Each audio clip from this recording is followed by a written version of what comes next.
Good morning, good afternoon, good evening, wherever you are in the world. This is Grant Cameron, and I want to thank you for taking time from your valuable life to spend it with me today. I'm with my research partner and assistant, Sinead Wellahan from Toronto. How are you doing, Sinead? I'm doing very well, thank you. It's great to be here, as always. Beautiful. And we're doing a redo of one of the more important subjects we've ever done. And that is the subject of, we found some people who had the experience of discovering that everything in the world is absolutely perfect, which is very timely for the world today, where everybody thinks everything's going to hell in a handbasket. And so we've got some guests. So one big guest that we don't have is Beverly Brodsky, who had a near-death experience 50 years ago. And during that near-death experience, she had the experience of understanding that everything has a meaning, everything is meant to be, and it's how you play your cards, not what cards are dealt to you. She has some health issues, but we do have a part. We missed the tape recording last time. Both Sinead and I both taped, but for whatever reason we lost the tape. So what we've done is I've got maybe 25 minutes from the last session at the end. So what we're going to do is we're going to add it on to today's session. So you will actually see Beverly talking in that session. It actually came out pretty good. But we're going to do again today. We're going to go through the story. And our guests today are Julie Parker from Edmonton. And she does hypnosis. And we've just arranged that we're going to do an interview with her because she's doing a fascinating subject with QHHT. And I think you do Newton, Julie. Is that true? Do you do the Newton stuff? The Dolores Cannon method actually allows to do the past lives and the life between life, and then speaking with the higher self. So I didn't actually need to. I did read Michael Newton's work, but I did it all through Dolores Cannon's QHHT. Yeah. Beautiful. And I'm going to set up an appointment next time I'm in Edmonton, and Julie has offered to try to get me over the hump.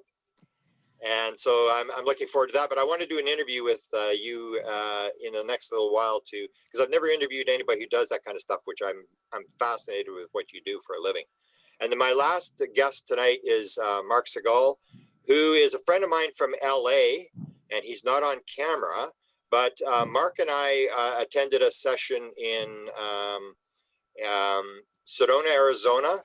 We were there together for a weekend, and we've kept in contact. We were also together at an event at Laughlin, Nevada. We've had some bizarre experiences together. And so good evening, Mark. How are you doing? Doing well. Thanks, Grant. Doing well. And it was Laughlin, Nevada, and then it was also Mount Shasta, not Sedona.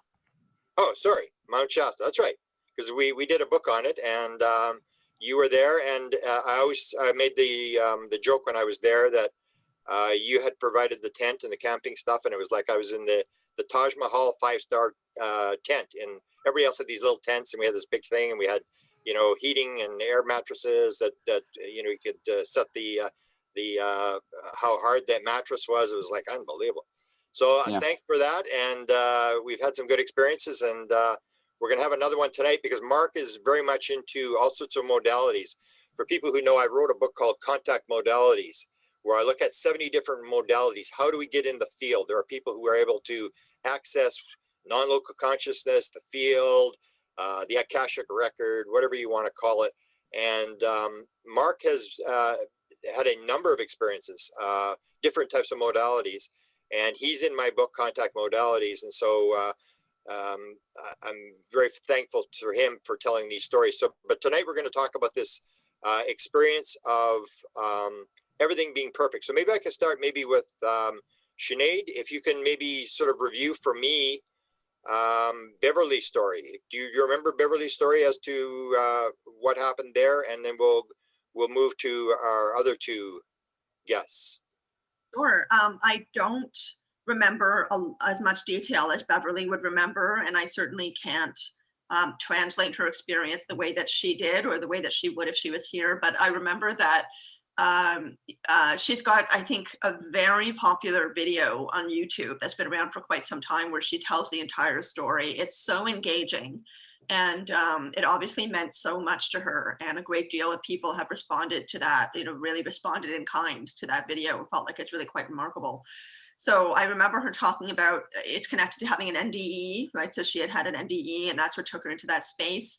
And that she felt that incredible sense of peace, of oneness that people feel when they go into that space or have an experience like that.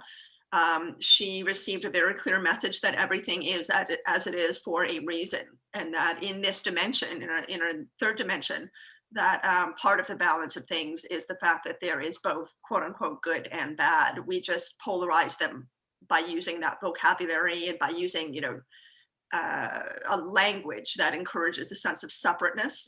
Good is completely different from bad, and up is completely different from down, and light is completely different from dark, when in fact they are meant to be together in this particular dimension. And that is what creates the balance that we are in, which is a hard thing for people to confront, to talk about, to accept.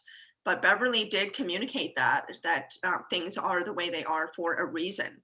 And that when she came back to this reality after recovering from her NDE, that she was able to carry that sense of peace and comfort and reassurance, and knowing that things are happening this way for whatever reason, we don't know, but it is part of the balance of things here. She was able to carry that into her life, and she's still talking about that experience 50 years later. It obviously had a really massive effect on her. It changed her whole life. It changed her perspective on everything. And it has been the defining moment of her life. I believe that's what she said to us. So I'll stop there. That's what I got from Beverly's story. Just to add a little bit to that, hers was actually a pretty ugly and near-death experience. She went off a motorcycle face first into concrete. So it was not just a, some people have they passed out during an operation or something. Hers was pretty, and I remember she was talking about being sort of like wanting life to end, after it happened, that, how could I go on with life and stuff like that. So it was a pretty dramatic thing. And what happened with hers was, when I saw her video, I was inspired. I was just like, wow, because Mark, who I'm going to talk to next, had told me this story, and Mark had not made it public. Mark told me this story when we were at Mount Shasta, and it was sort of like an embarrassing thing. It's like, well, how could this possibly, people are going to think I'm nuts if I tell this story. So Mark, let me go to you, and you can tell your story. Now, Beverly had hers in a near-death experience. You had yours in a different modality. What were you doing when you had this experience where you understood that everything was one and everything was perfect? Sure. So as you know, Grant, I had been dabbling into experiences in the flotation tank, the deprivation chamber, which was something that for myself was just sort of something to try because as we had discussed, my father had had a stroke. Life was a bit stressed out, and I realized that I was really just filled with anxiety.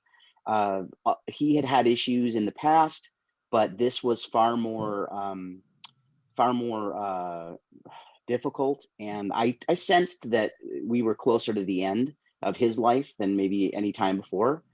And I think I just needed to kind of calm down. And I don't subscribe to any of these types of techniques or meditations or practices, if you will. I mean, as far as I'm concerned, this was all just, interesting stories and nothing really that registered though.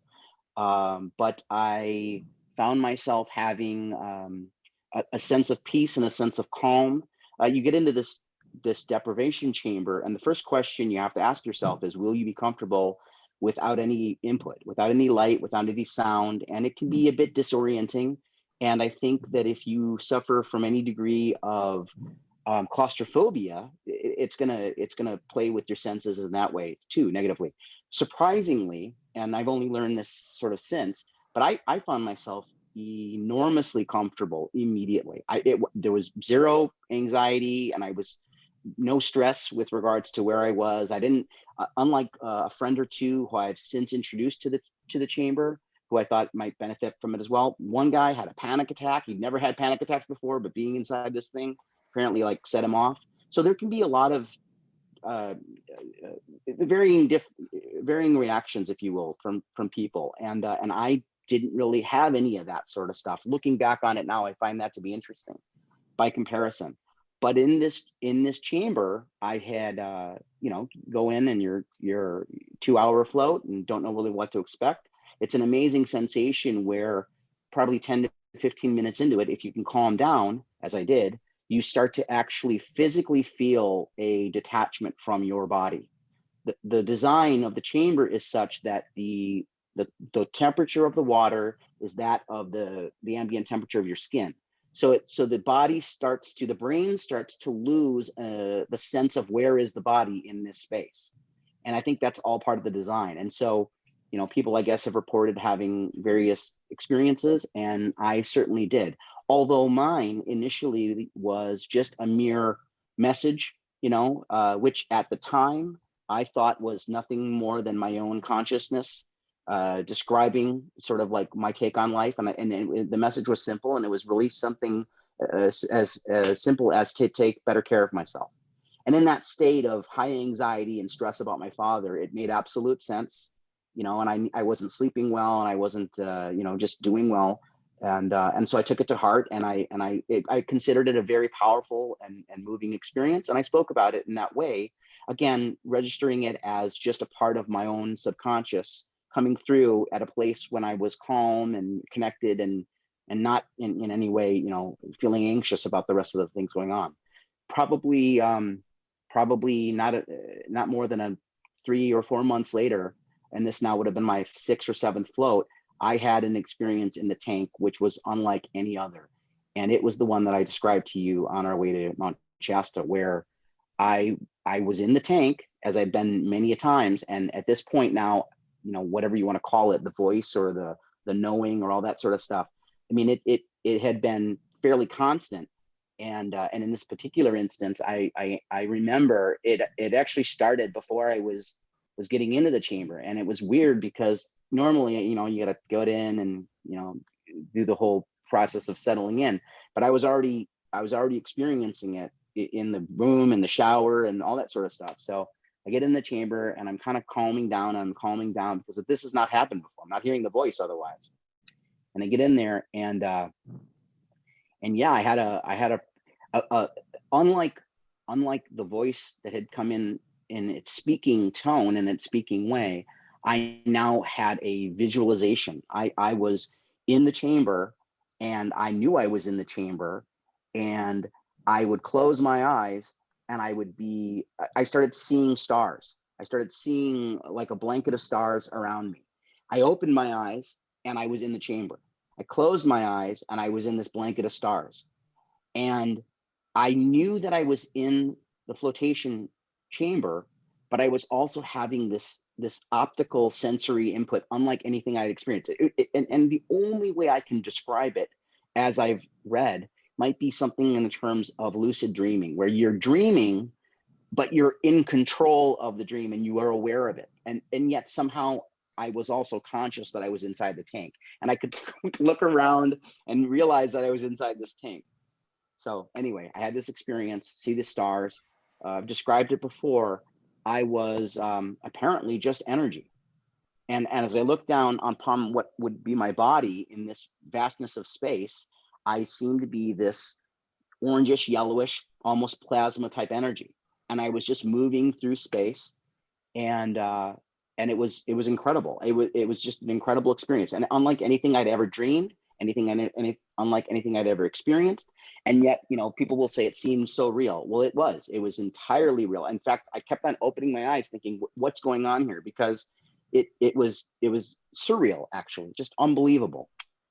Off in the distance, I noticed similar kind of color of light. It was very small, but it was way off to the distance. And I kind of looked at it, and then I started approaching it, and it was getting larger and larger and larger. And at some point I realized that it was either far larger than I thought it was, or that it was expanding and that I was going to enter it. And as I started to enter it, or as I entered it immediately, and this is the part that is unbelievable, but as soon as I made contact with whatever this energy was, it suddenly became absolutely clear to me that everything that we experience is somehow just absolutely, I mean, perfect. There isn't even anything wrong. Everything is designed to bring about whatever it is that we need, and it's all intended. And you kind of, you've described the wow moment, and it was that. It was an extremely powerful wow moment where I probably was in a certain state of disbelief. Like, this is just, how can this be? And yet it was so clear that's the way it was. I've heard it described since I've described this experience, and it sort of made sense. It resonated as I've heard it described. Someone would say, I think I've heard people say, you'll ask a question, right? And in this case, that's what I did, because I thought, no way. I mean, come on. With all that we encounter, and with all that happens, and with all that we know, all the horror and all the terrible things that go on, how can everything be perfect? I mean, I get it. We got to go through hardship, but I mean, how can everything be perfect? And in this process of asking this question, the moment the question was formulated, the answer to my question came back, but in such a completeness, such an entirely formulated completeness, that in that manner of delivery, I suddenly now had the answer to that question and everything else as well, and understood the connectivity of it all. And that's the secondary moment where you just went, oh my God, like, no, this is incredible. And it's this sense too, as I've described it, that you seem to, on some level, you're feeling, you seem to connect to this as if you already knew this. This is a familiar state, but one that seems to somehow have been forgotten in our normal waking daily, three-dimensional life, if you will. And that's weird, because how you'd think that that in the shock you'd say, well, no, this is not possible. But then as you received the information, as I did, it suddenly became clear that not only was I connected to this, but I was a part of it, and that I knew it, and that it's fine. It's absolutely fine. Yeah, it's unbelievable. And I think it was one that I had real, and still do, I have real difficulty with sharing, because it seems so alien relative to how people perceive experiences here in the world. And it doesn't take you long to find someone who's gonna say, well, what about this, and what about this, and I get it, right? Everybody's saying, look, this can't be, this is the way it is. And I think Julie last time had expressed, and I had spoken to Julie a bit about it as well, because I wanted to reach out. And I think she hit the nail on the head when she had described it as what we are just through our experiences in our lives, and through that maybe which we've come in to learn, and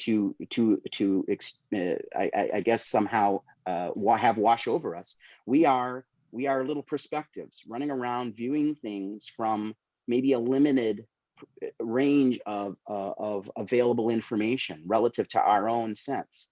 Whereas by contrast, in this state of, and I called it the oneness state, right? You go into this thing, and actually I failed to mention, I'm fairly audio, and when I entered it, I heard, and because you have to imagine, it had been months now. I've been writing all these messages, and I'm using the term oneness, like every other thing and all this stuff, and it's like, okay, and then I get in and I have this experience, and I hear, this is oneness, as a just blanket statement, so that I could suddenly now appreciate it in the feeling sense, in the vibratory within myself, and understanding my place within it, and being a part of it, and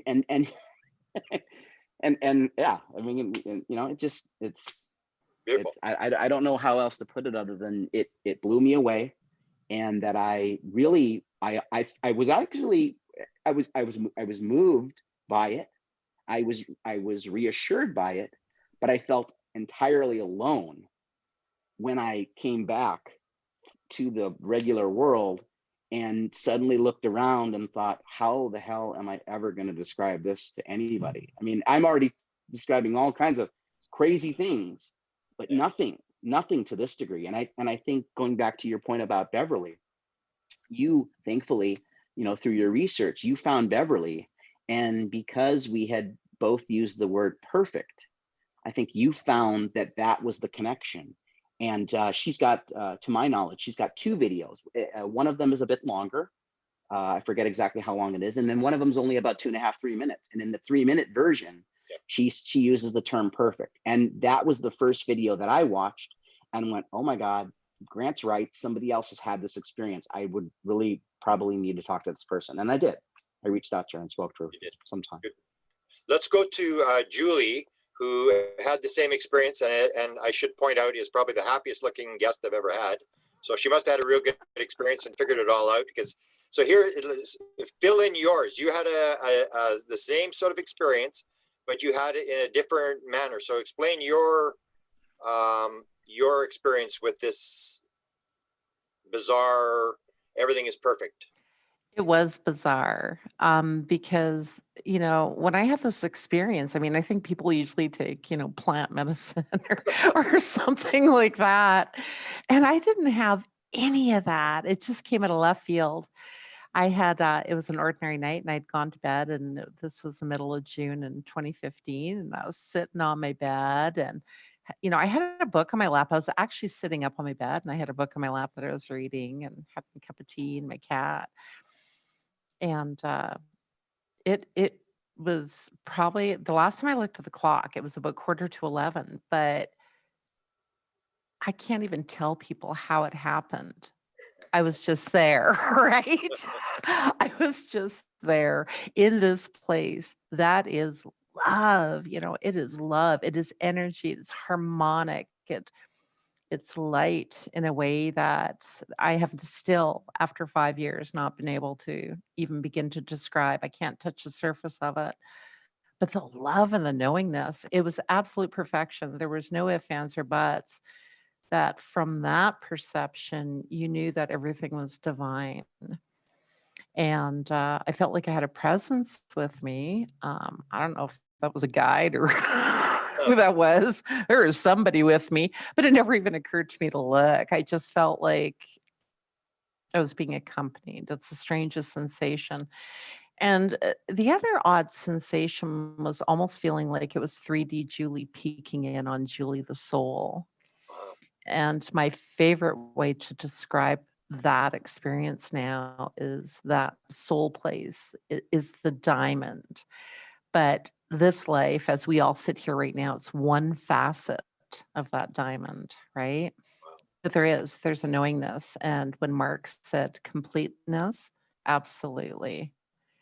It is to this day, after 5.5 years. And thankfully, less people think I'm crazy now than they did in 2015. But it is still, to me, the only thing that was real. This is school. This is a play. We come in here, we want to have experiences, as surprising as that would be. But our perception of our experiences, is skewed from a human perspective too. One of my favorite examples is if you wanted to come in and experience compassion, well, are you going to land on the beaches of Malibu where the biggest thing you got to think about is what color surfboard you're going to use?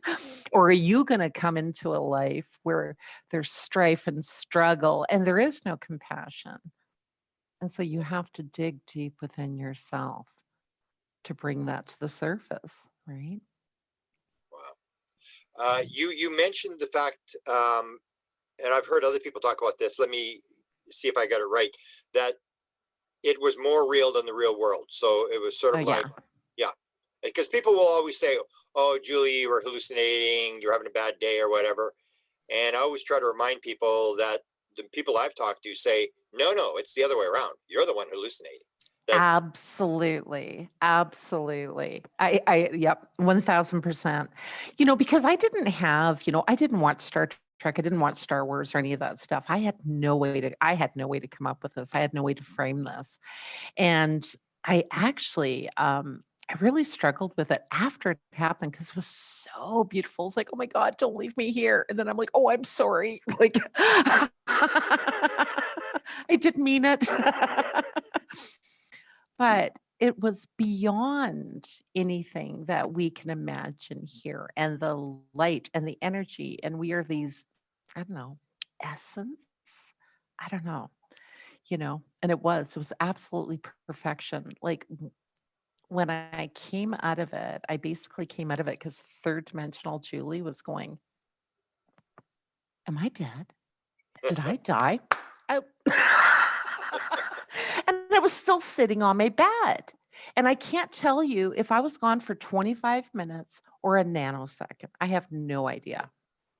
Um, but to this day, it's the only thing that's real. I don't care if people think I'm crazy. I'm like, you'll get there. You'll figure it out. And now, You'll see me there. Hey, told ya. and now at least you've got some support. That's what when I heard your story and Mark's story and Beverly's story, I said, we got to put these people together. And I've actually found one more person that actually runs a podcast.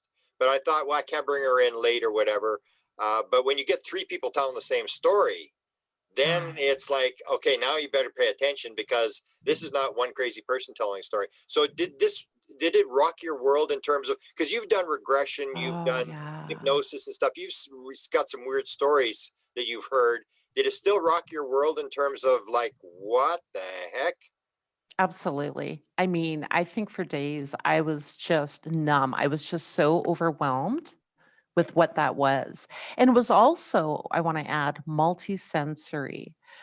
For I'd say probably about an hour and a half after I came out of it, it just felt like something was lifting away from me. It was the strangest thing. I could never, like a daydream fades, I don't know. There was something multisensory to it.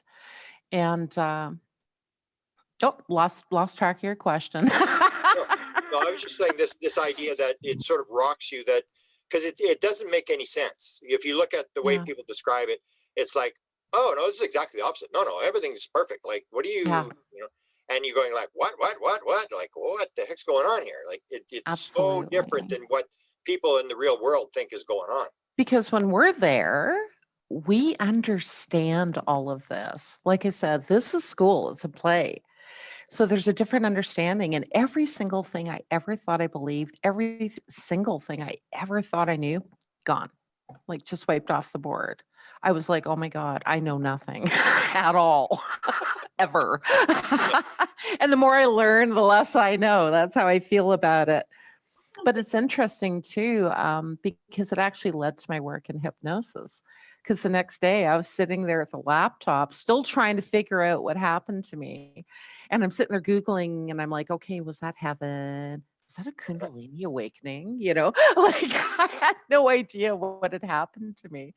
And that was exactly when I found Dolores Cannon and the Well, that's when QHHT. you found Dolores. I didn't know that. That's when I found her, was right after that experience. I don't even think it was 12 hours.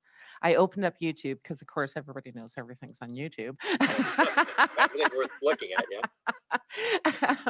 And I opened up YouTube, and her video was dead center in the recommended page. That's how I found her. Yeah.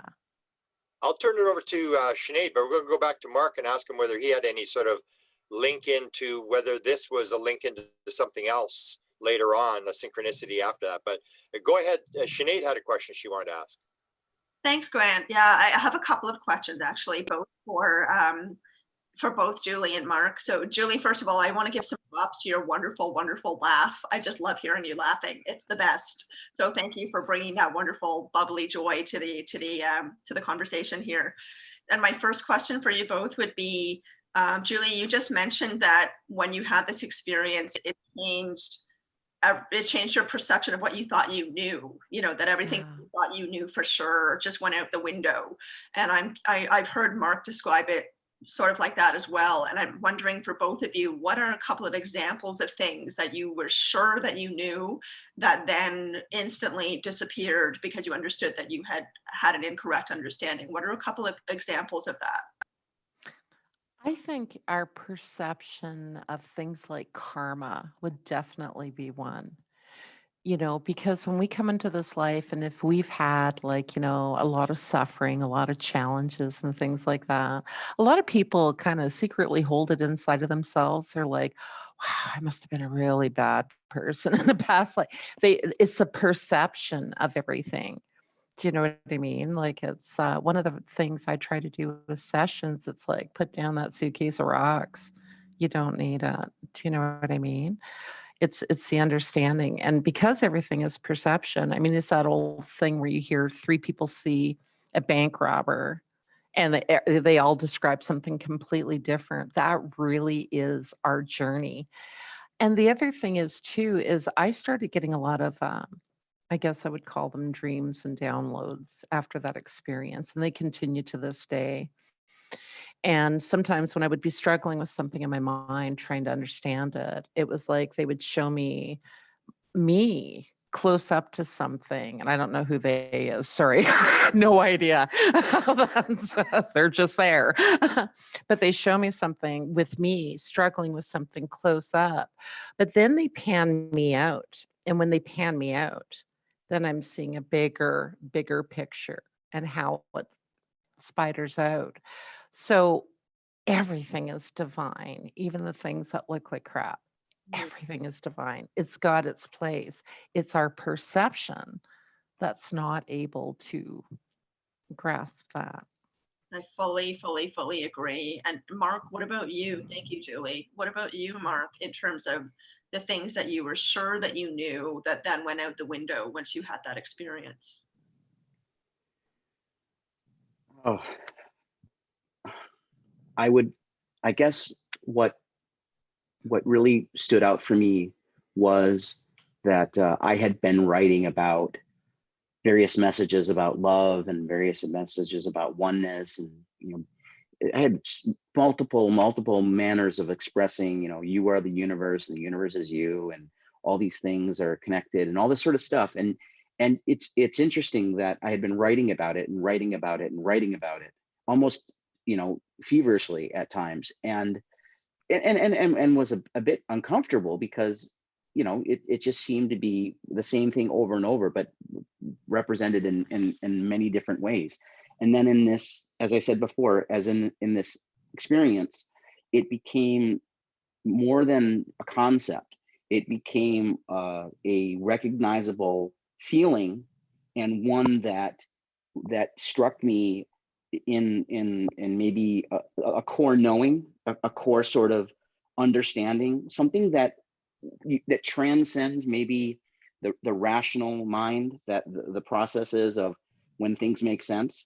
And it's it's very difficult to describe to someone that, as Grant will say, with absolute certainty that this is the case. You just know it.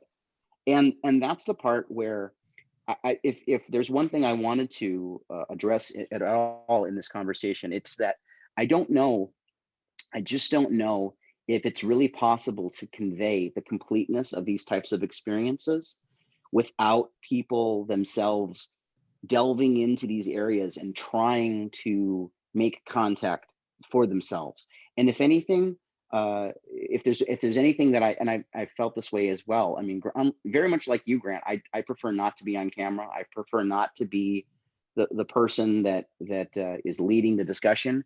But if anything, I just want to encourage people to believe in the possibility, if you will, of making these contacts themselves and gaining these realizations for themselves. I'm more interested in that which people will experience and that we can go forward and compare notes than I am in standing in front of a group of people and describing what I experienced. I mean, I'll do that if it's helpful, so that there may be some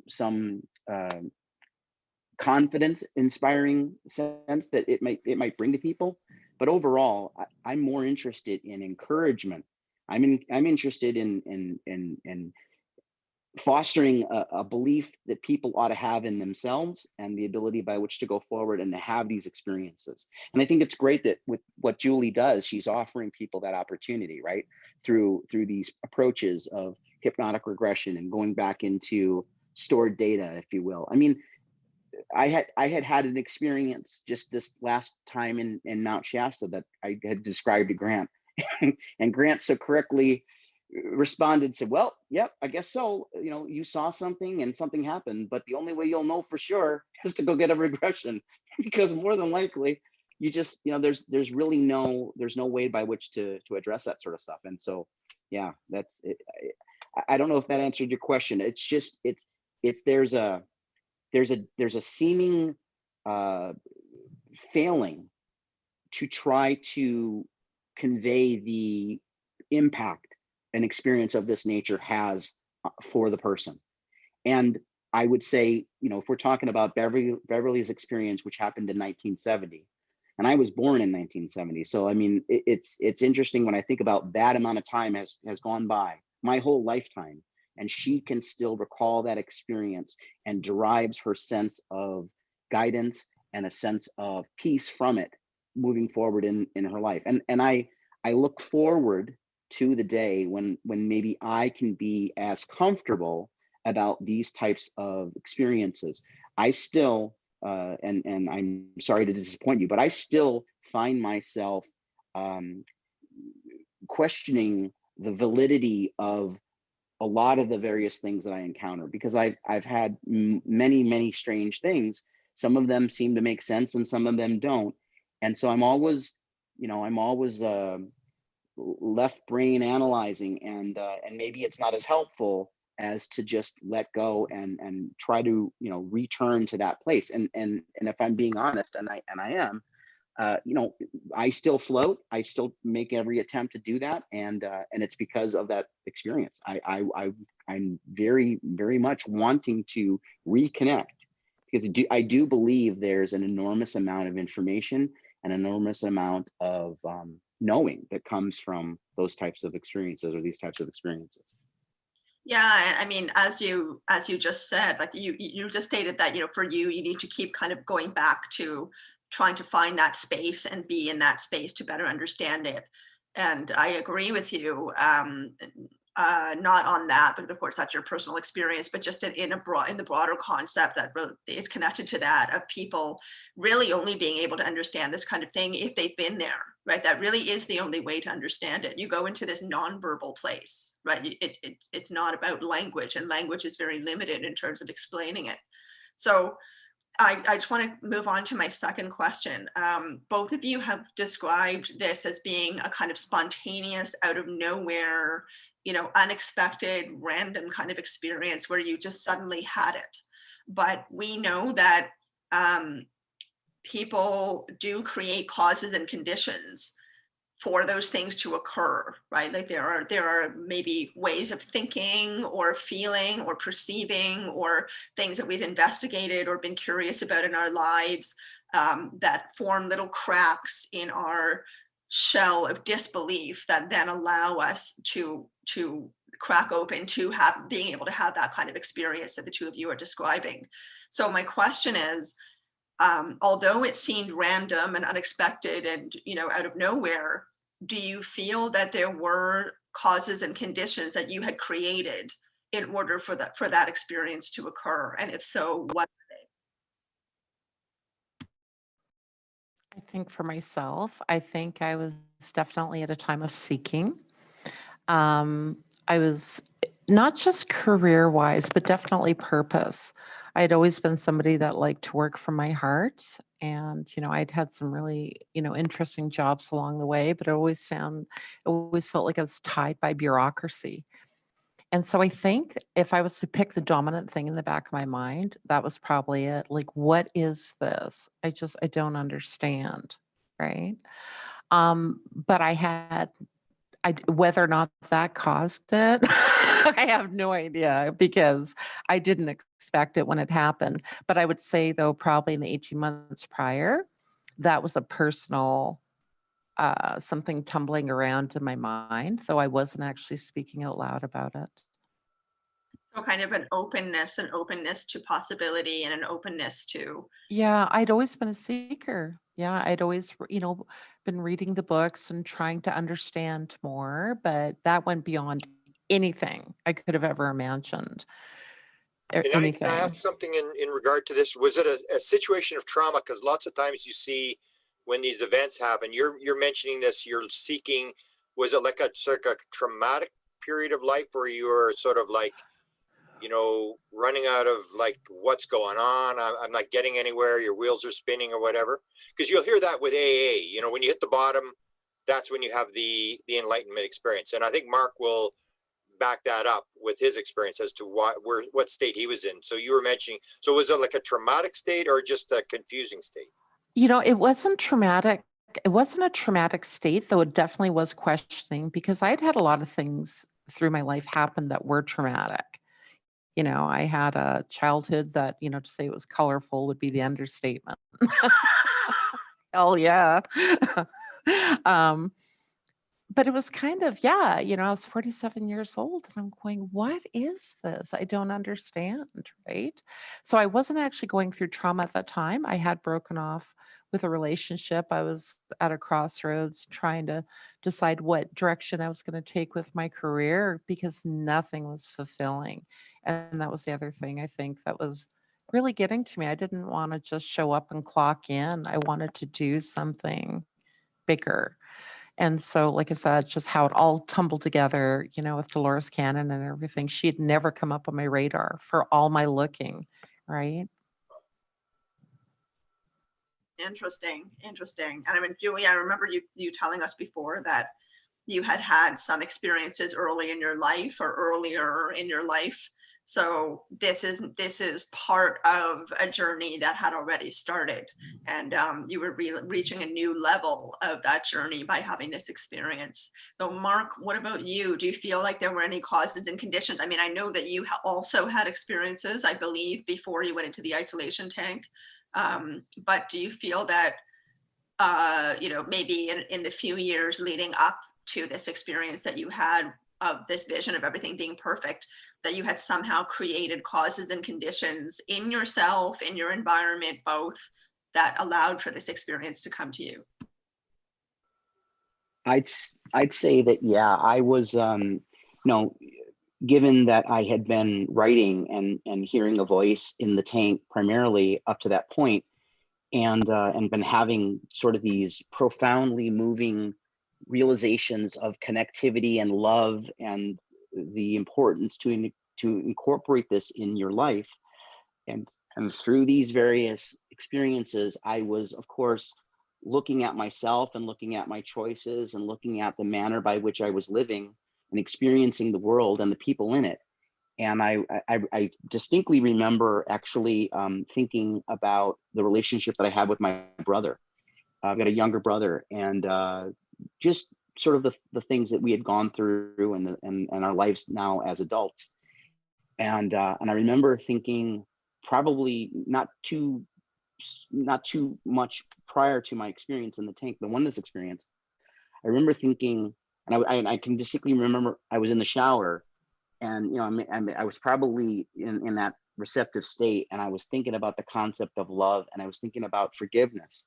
And I was trying to ask myself, or ask the question of forgiveness. Yes, you know, forgiveness being a word and a sort of generic manner by which to understand how you maybe move past something, but not really feeling any connection to it or any of those emotional shifts that one has to, you know, experience in order to accomplish forgiveness.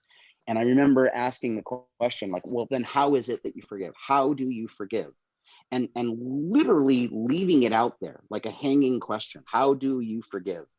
And I would say that in my experience, when I suddenly was engrossed in all the connectivity that there is and everything that exists and everything that ever will exist and ever has existed, and in this sense, which it's all important and it's all meaningful and it's all intended, suddenly forgiveness wasn't even a question any longer. Forgiveness was an obvious sense. There's, in fact, if anything, it would be clearer to say, or more direct to say, there is nothing to forgive. There's absolutely nothing to forgive. And that seems, again, so alien right? To a person who's saying, well, look what they've done to me, or don't you understand? It's not my fault. And I've been trying, and the world and all that sort of stuff. And granted, we've all been there, but in this case where you suddenly and maybe unexpectedly realize that even though these traumatic and trying and difficult things may not be our choice, may not be preferred, they still bring about an enormous amount of growth and an enormous amount of needed understanding and maybe development. And the term I used before is this thing, as I sort of experienced it.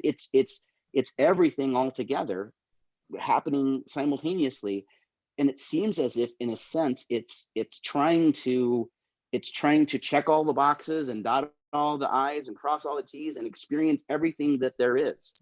And in that regard, everything now suddenly has an intended and a beautiful and a divinity, as Julie was describing. Everything is a part of, that which is the beauty and the love that exists within this state.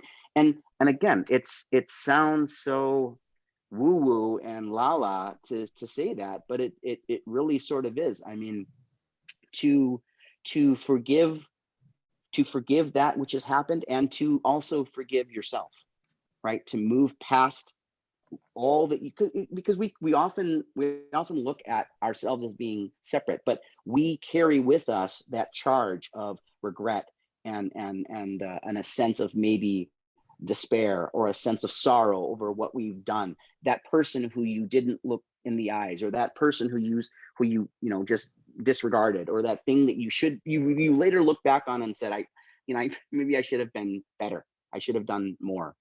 And I think in this case, you realized, or at least I can say I felt that I learned that even that is okay, and that we're all allowed the space by which to make mistakes and still love ourselves and still love the world, and to understand that there isn't anything beyond forgiveness. There isn't anything beyond complete and utter love for us and our contribution to this whole. Let me ask a question. This is on your final test. This is worth 30 points. This is you had this experience. Then I'm going to fail. Then I'm going to fail the final for sure. There you go. I always say that the people who get in the field, however they're getting in the field, they've got material that other people don't have. So I'll refer to a question that Brett Oldham asked when he was on board a ship with the small grays and the tall gray who was talking to him. And he said, and I want you to look back on what this really means to the average person in terms of your experience. And the question that Brett Oldham asked the tall gray was, what's your concept of God?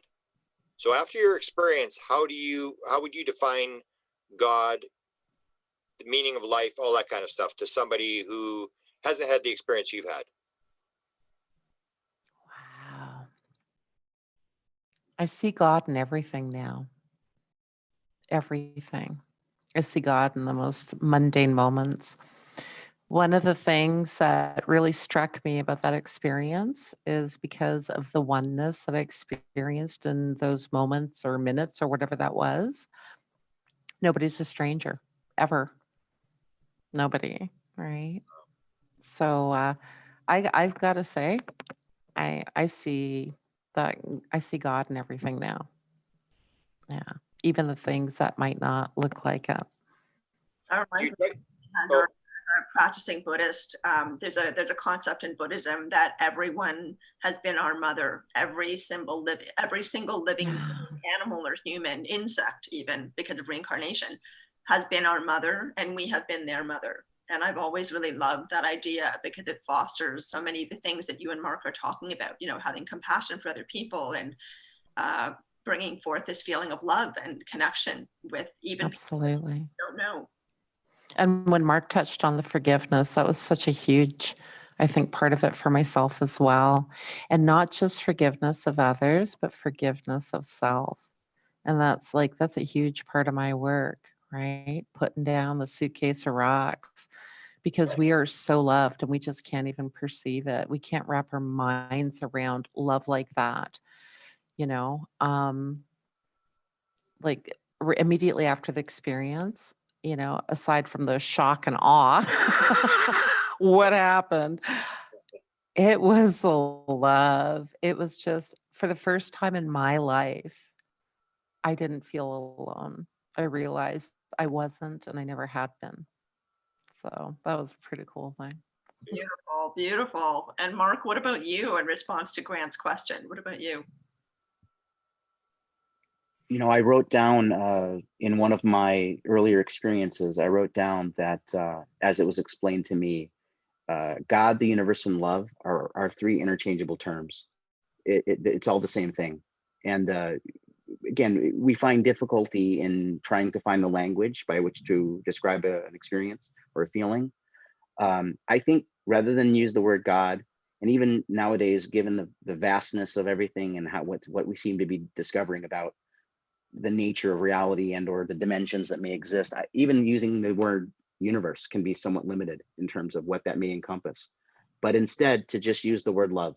And I hope that that in itself allows for people to find that place within them where we can find some commonality and a sense of understanding that irregardless of political position or irregardless of physical appearance or geographic location, we all can and hopefully do at times find ourselves connecting to whatever the concept is of love that we allow into our own life and into our heart. Love is a difficult concept because it brings a lot of charge right through our experiences, both good and bad and up and down, left and right.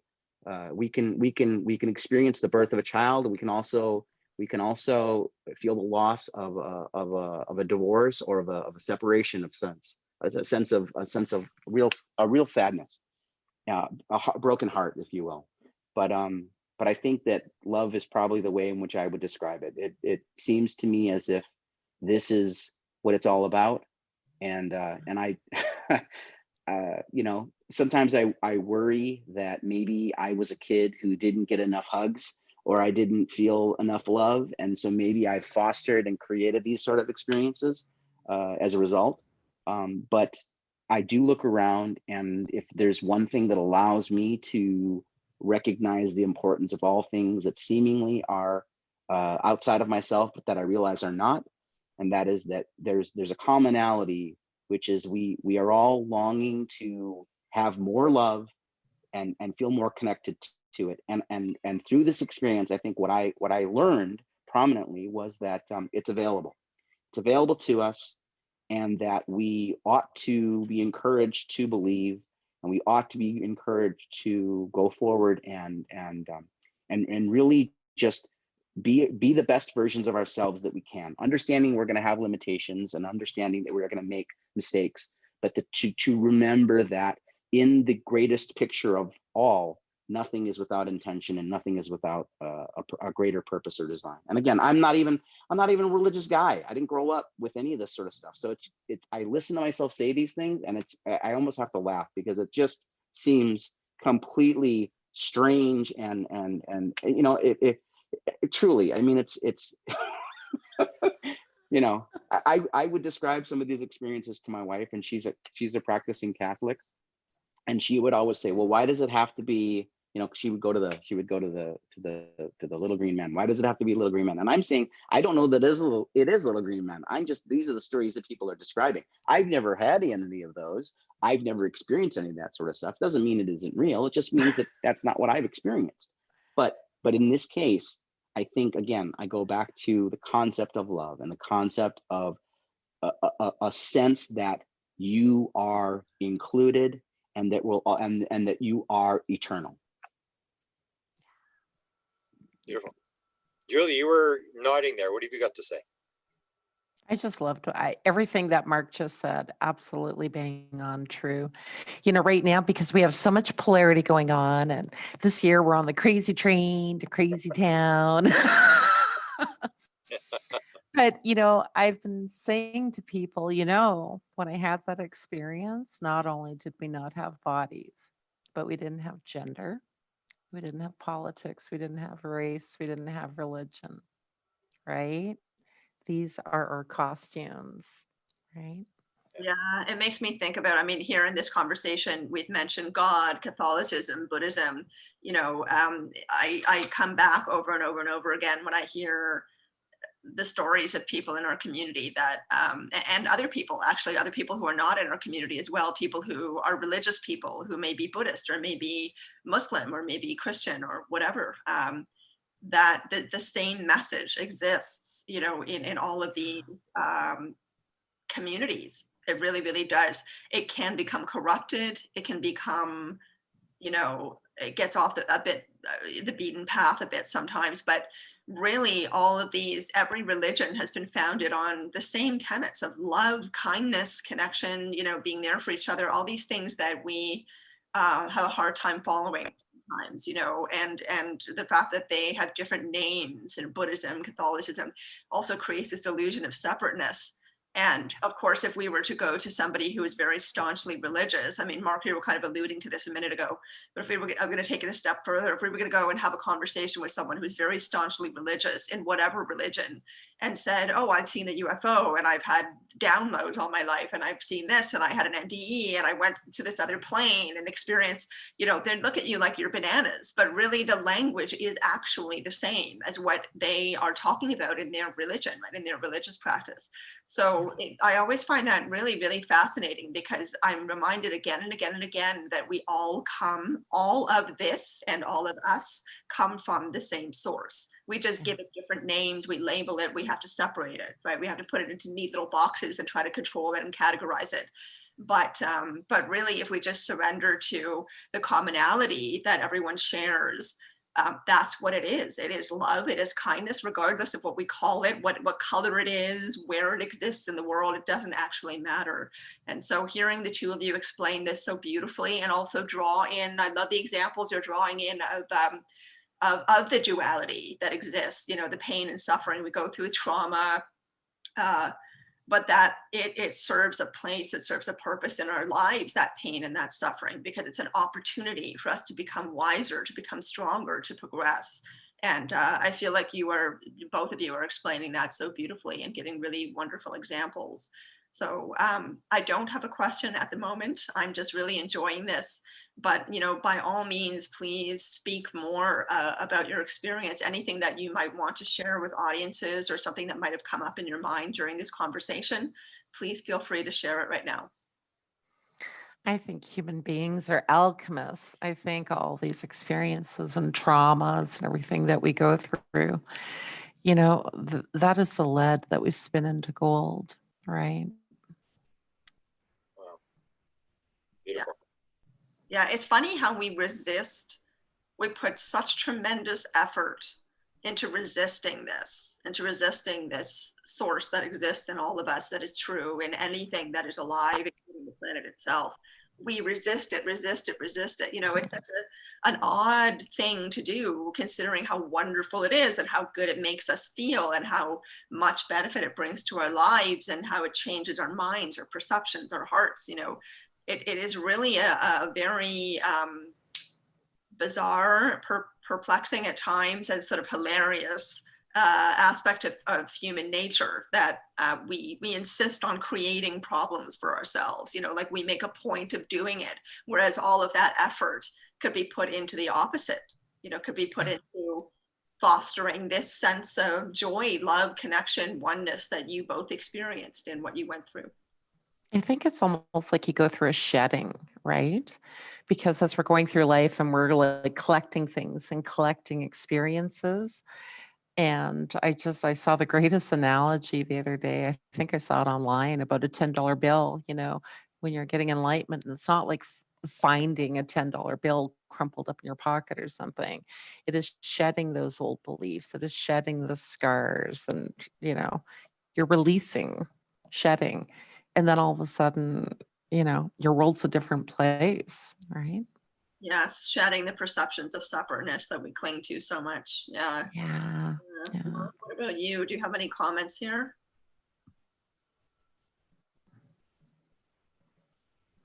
Putting you on the spot right now. Well, maybe we should end it here. Let me just say, get from both of them contact information. Because what you're going to get people in the comments are going to say, yeah, but, you know, you don't understand what I'm going through and this sort of thing. So in terms of people, if they wanted to contact you with questions, how would they contact you?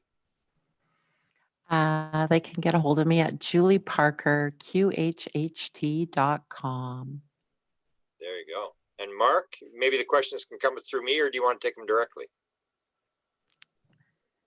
Either way, I Because mean, I can offer my. you reached out to other people, and I'm sure there's going to be people that you'll see in the comments who still don't get the concept. They'll go, yeah, but what about this thing that happened to me and that thing?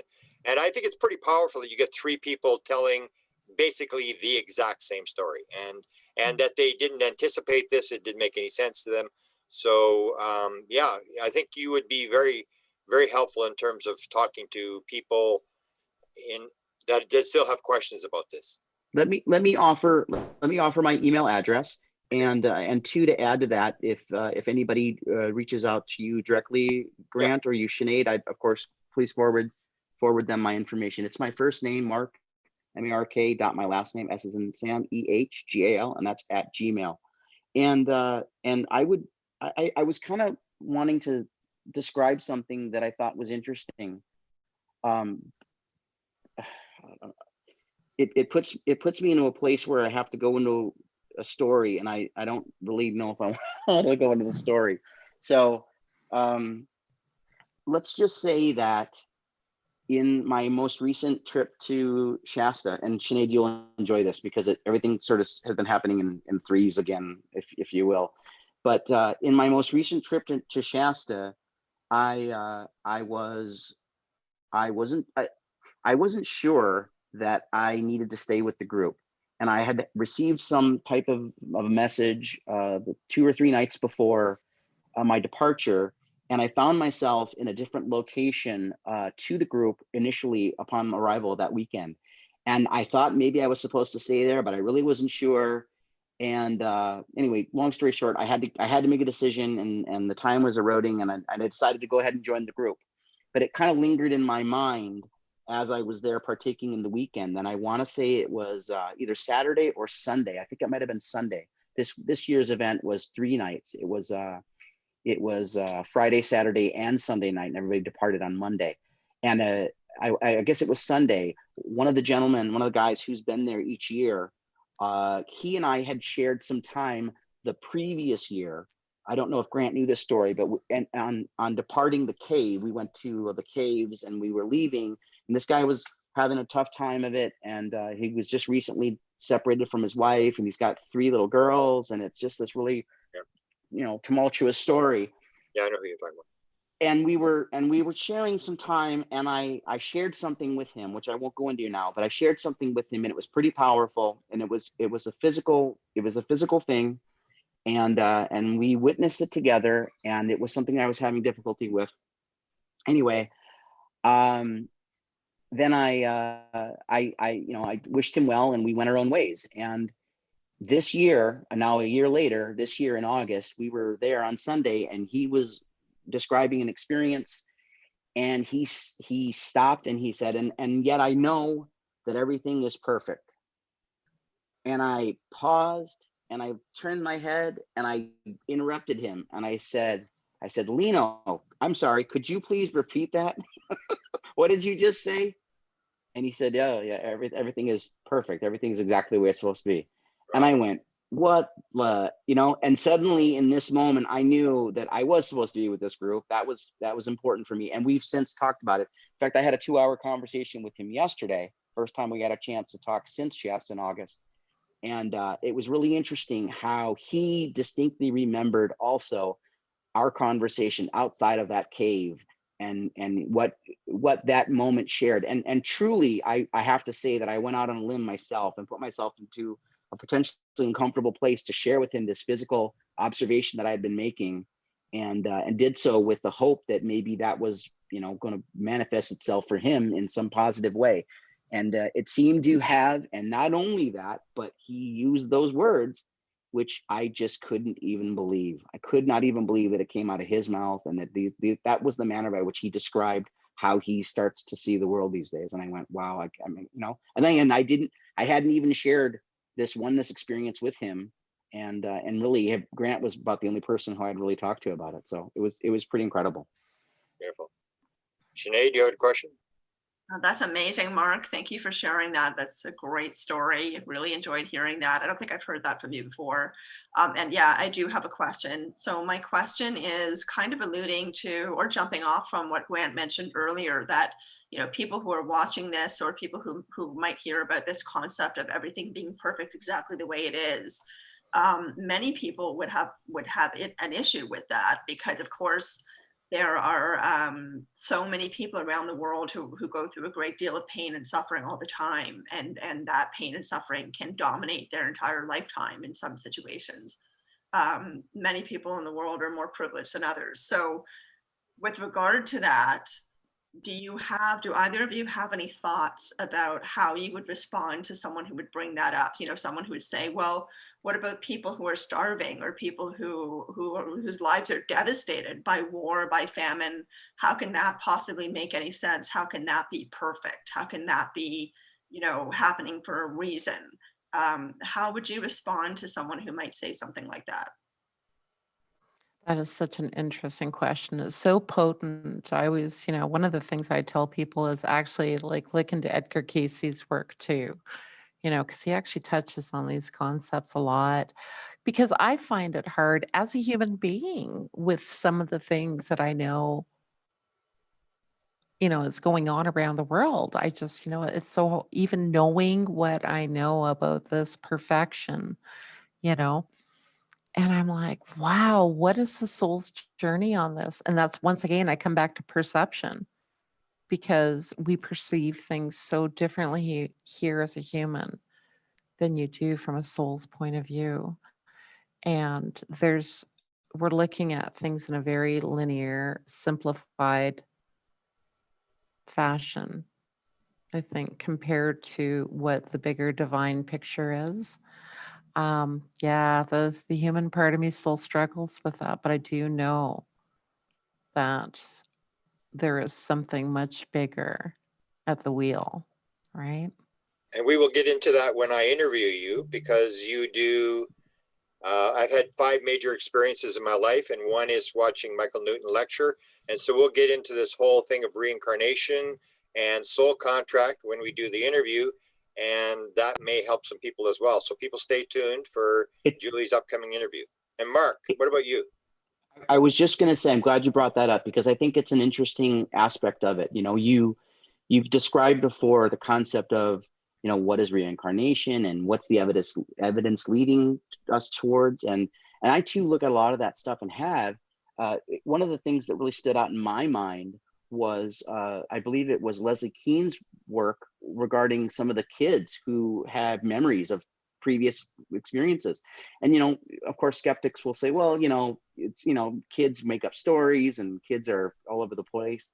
But, you know, when you really look at some of these documented cases, and apparently there's even areas in the country that devote their time and energy to do this sort of research, you wonder, you know, how are we supposed to take in that information and find a place for it, giving it its due credit when it's suggesting that in fact it seems to be something that's beyond our physical existence.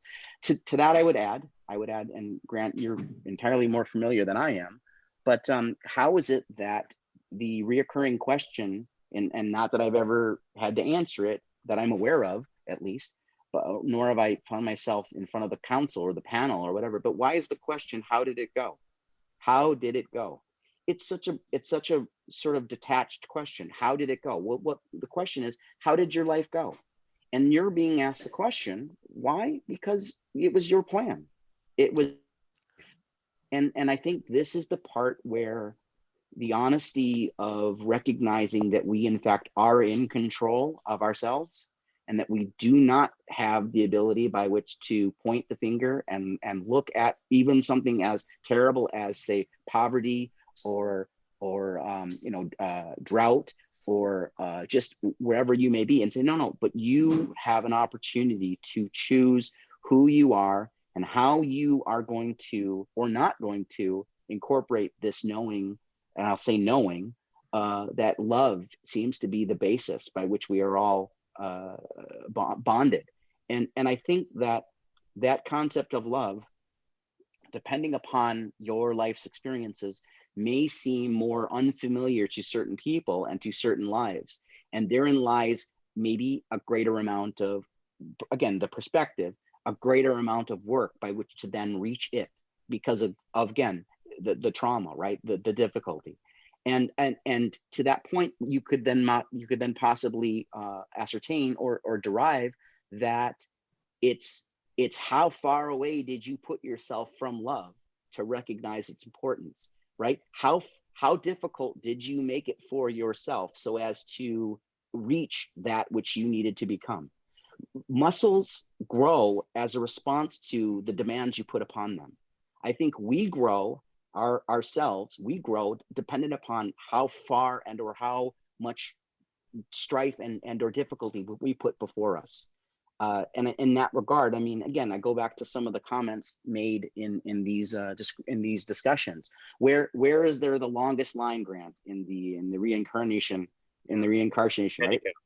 Yeah, it's a handicap. It's because why? Because people are trying to go through that difficulty, understanding that it yields the greatest growth. And again, it's easy to say as your belly is full and your rent is paid and you've got a place to live. But to really recognize that there is for all of us the power to allow a love for everything and all people and all life and all things. There is a power and or a choice for us to make, and that we can choose, irregardless of how little we have, we can choose to still include others in our, in our life's experience. And I'd say that, again, I've been a person who's done well enough closing off the rest of the world and saying, it doesn't make any sense to me. You guys are nuts. I'll go about my own way. And then I have these experiences and everything's connected and I'm a part of it. And to be honest, it's a bit overwhelming, because suddenly now I recognize that, maybe I do in fact have something to do. Maybe I did in fact set this before myself, and that I ought to be taking this seriously. And that's a sobering experience as well. Suddenly now, I look at the homeless far differently than I ever have. I look at impoverishment, or I look at those choices that I make to, go this way and not the other, only because of what I may see or what I may not see. And that's a difficult place to be in, to really recognize that we are tasked with being the best versions of ourselves, and that we've put this before us in a manner by which to improve and or experience and or develop whatever it is that was our part, if you will. So beautifully expressed, Mark. I love the analogy you gave of, muscles grow when you provide them with resistance. I really love that. You explained that so beautifully. And I want to jump off of that, off of what both of you said, in terms of the role of, pain and suffering, not only in our own lives, but worldwide for other people, and other people who go through so much more than we do here in North America, where we have definitely many advantages than that the vast majority of the rest of the world, undeveloped world, I guess you could say, does not have. So with regard to that question that I posed and your responses as well, and the things that you've touched on in your responses, do you feel that we have made a contract before coming into each lifetime to have that lifetime? Therefore, do you believe that do you think that people make an agreement prior to entering a body for a new life to go through a great deal of suffering, a great deal of pain, and whereas other people agree to have an easier life, and that is all part of the bigger picture? Do you think that these contracts are made before we come into each life, and that they're done consciously and deliberately as we are in that state prior to coming into this body. Of course, we come into this body and then we forget we've done that. That's what many people believe. Where are you with that idea? Absolutely. Definitely we come in with a contract, but also too, when we come back to perception, that contract's not always what we perceive. I've actually even heard this through QHHT sessions where an individual has actually chosen to come in as part of somebody else's learning, if that makes sense, right? So I don't think I'm framing that very well, but we do have a contract, but we're also helping others fulfill theirs as well. And maybe you can add, Julie, I think the difference would be whether you're talking to the ego that's whining or you're talking to the soul. When you get them under, you're suddenly talking to the soul who has a completely different understanding of what's going on Absolutely. as the person who's in the physical world and is crying about their position. Absolutely. I mean, I'm astonished sometimes at what I hear. Do you know what I mean? And it's so humbling and it's so beautiful. I mean, I don't know how many times I've had big fat teardrops rolling down my cheeks because I'm so touched and in awe of what I'm hearing. I think something too that's worth noting here is that perhaps the ego sees the shorter perspective, the shorter time frame, all that which it encounters in the physical world, whereas if you want to use the word soul, that's fine. The soul understands itself as being timeless and or eternal. And in that state, from that perspective, I don't think the soul looks at any one thing as trying or as difficult or as painful as it may be and says, oh yeah, no, that's too much. I think the soul is saying, look, bring it on and let's go forward and let's do our best and try to again remember the connectivity that we have with this greater love and this greater consciousness, if you will, knowing, and to find those moments when it makes itself known and it presents itself. I think that in my own experience, it's been very difficult to let go of the ego. It still is. It's very difficult to let go of the physical world, and a lot of the times I listen to the things I'm talking about in the manner in which I'm describing them, and I go, oh, this sounds, I know how this sounds because I've heard it before. But again, I go back to that sense where you go, okay, but I can't deny the reality of this experience. It didn't seem possible, but I know that it happened. And I know that I now encounter a reoccurrence of this connection. And it happens sometimes through whether it be my modality of fasting or breathing or, quieting the noise, or it may happen sometimes and I'm not fasting and I'm not quieting the noise and I'm just doing the dishes.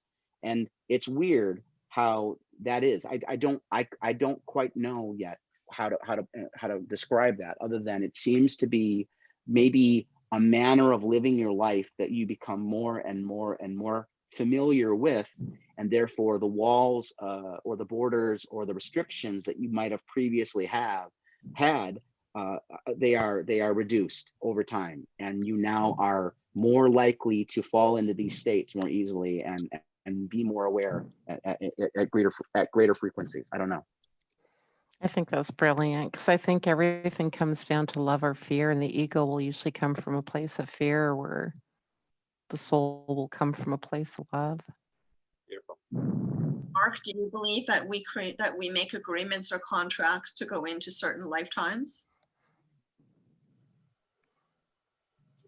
I think it's a great question, and I would imagine and do imagine that we have intention, that we have a means by which to expand ourselves and our experiences, and that if you're to take any of the data seriously, where people describe what they are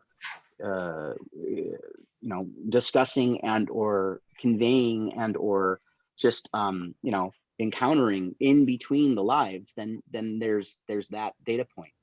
I've not personally had a regression that's brought me back to a time before I was born, or that I've, that I've made any type of supposed agreement.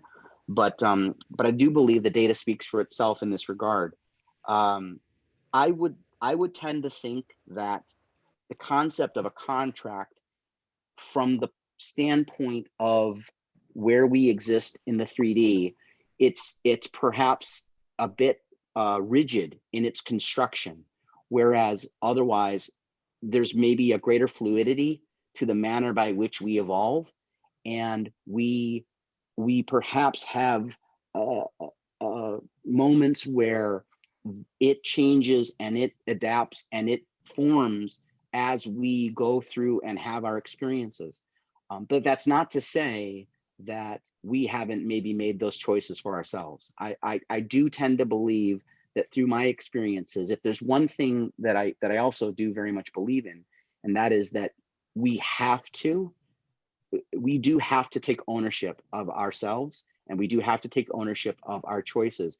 And that may be something simple as, being nice to your family, or being forgiving of whatever. It may also mean to do those things that are uncomfortable, to do those things. This is not something that I really would prefer to do, but I do so because I feel as if it's important that I recognize that maybe if this is in some sort of a weird, strange, not very common experience, and I don't know why it happened, but if it did, then the very least that I can do is I can share it, even if it's limited in the manner by which I can convey my interpretation of it.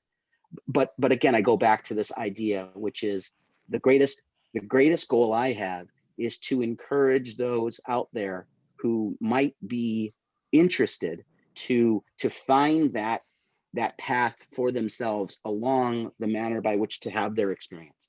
And I think that if that's the case, then we'll start to experience more people who have in turn made the connection and done so in a manner which brings about similar realizations. Beautifully said. So I'll close it with this. We have an upcoming interview with Julia, and she'll answer a lot of these questions, because this is where her expertise is talking to people about why they came in, what happened, all this kind of stuff. So I'm very excited to do this kind of interview, because I think it provides a lot of information. And for Mark, I wrote the book Contact Modalities, and Mark is actually 2 of the chapters in Contact Modalities. I do the float tank, and so if you go there, you'll see Mark's all his messages that he got in the float tank. And people will know there's a lot of books and a lot of stuff written about people who've talked to people who have died. I picked one story, and that is Mark's encounter with his father who passes over. It's one of the most dramatic stories I've ever heard. So for people who are into contact modalities and this kind of stuff, I recommend that you check that out. I want to thank both the guests for coming on and for sharing this very, very important story. I think this is extremely important for the world to know that there are multiple people who have had this encounter where everything is perfect, because it's completely different than what we believe in the outside world. And Sinead, have you got something you want to close with? No, just I love this as well. I love that that this story is being told, that these experiences are being shared, because I think that especially now, right now it's October 5th, 2020. We are in the midst of COVID-19. It's turned things upside down for many, many people and raised a lot of fear and other emotions to the surface. And I think a message like this is incredibly encouraging and reassuring and calming if people want to hear it and they want to try to understand it and to accept it and try to live in this space of accepting that everything is happening for a reason. It's all part of a bigger picture, and we all have to do our part. Beautiful. And as was said, one of the purposes of life is to remember who you actually are. All the world's a stage. All the men and women are but actors. They have their entrances and they have their exits, and each man plays many roles. That was by Shakespeare. I hated Shakespeare. That's the only lines I know. It's absolutely true. And so I want to thank the guests for pointing this out, and look forward to my interview with Julie, where we get into QHHT, which is the Dolores Cannon. Maybe you can just promo this, because I'm really interested in the Michael Newton stuff. I've read it. It was one of the things that turned my life upside down. So for people, explain what this whole concept of regression is, and what you can actually do when you get somebody under, and what you can cure in terms of illnesses with QHHT, and how this actually works. Okay, so QHHT session, typically, the client comes and we discuss like what they've got going on and what they want to delve into with their session. And then we usually take them through a couple past life regressions. And that's also actually really informative, because sometimes you can see where a theme has carried into this life and it's being triggered. And for some clients, it's if appropriate, they'll actually go into a life between life portion. And, when I say past lives, I'm going to say past lives loosely, because sometimes people go to other experiences and existences that are not, considered 3D. And after that, that's when we have an opportunity to communicate with the highest self. Now, one of the things that's a huge, huge thing for sessions is I want people to understand their ability to heal themselves. And that's with QHHT, but also too with the knowledge of how, our emotional body is actually projecting through our physical body. There's a quote, I think, from 1895, Dr. Mosley, and he had given this quote: "Where tears have no vent, the organs will weep." Right. And that's a truth. And I take people into the hypnosis to heal, but I'll tell you what, you can heal yourself sitting on a park bench if you understand what's going on for the body to express itself that way. And of But course, sorry, go ahead. sorry, Grant. I'm just making a connection between what Julie just said about, teaching people that they can heal themselves. It's directly in line with what Mark had said about taking ownership, taking responsibility, and understanding that we can empower ourselves to get better in whatever way, mentally, emotionally, spiritually, on all of those levels, our physical body, our emotional body, our energetic body. Yeah. And Absolutely. there's so much commonality between not just the experiences you both had, but the way that you processed it and the things that you understand as a result. It's really quite wonderful. Absolutely. It may actually be the only way by which we actually have to empower ourselves to overcome, by taking ownership. If you choose not to, and it's understandable because it's difficult and you have to accept things that are otherwise, very painful. But if you choose not to, I think then in a way you're forgoing your power, and you relinquish it to something that is well outside of your control, and that is everything else that's going on around you. Whereas instead, if you can internalize and you can go within and you can accept yourself for who you are and your limitations and all that sort of stuff, then suddenly you're, as Julia has described, you're a divine being existing eternally, and with the desire by which to connect and express love. Beautiful. And just as a last thing, if you're hard headed like myself, that's when you need Julie. So people can heal themselves, but most people are like me who can't get there, and you need someone like Julie to take you by the hand and take you down that road. And so you're in Edmonton, Alberta, Canada, correct? Yes, I am. Okay, so we're going to do the interview. Thank you very much for joining and for sharing what I guess is a very private sort of story that you usually don't step up and tell this kind of story. But because there's 3 people telling the story, I think it's more powerful that people can say, well, they're not totally crazy, I guess. Thanks a lot.